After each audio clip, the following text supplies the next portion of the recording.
মধুপুরে যাত্রীবাহী বাস নিয়ন্ত্রণ হারিয়ে পুকুরে, আহত ৩।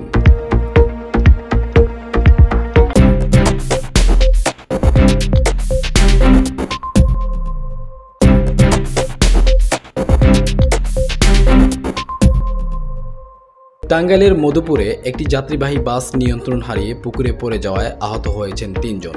বুধবার ২৬ জুন সকাল ৭টার দিকে টাঙ্গাইল ময়মনসিংহ আঞ্চলিক মহাসড়কের মধুপুর পৌর শহরের মালাউরি নামক স্থানে এই দুর্ঘটনাটি ঘটে।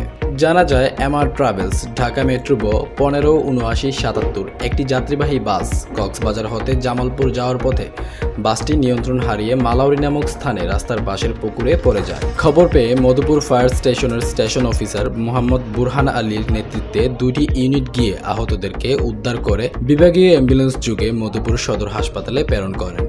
Officer Madhupur fire service Tangail. আসলে আজ সকালে একটা দুর্ঘটনার সংবাদ আসে।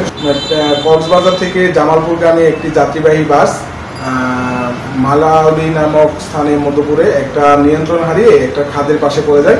পরে সংবাদ পেয়ে আমার নেতৃত্বে আমাদের ইটি গাড়ি এবং অ্যাম্বুলেন্স গাড়ি মুভ করি, যা দেখি যে আমরা সেখান থেকে ৩ জন ভিকটিমকে উদ্ধার করে আমরা মধুপুর সদর হসপিটালে প্রেরণ করি।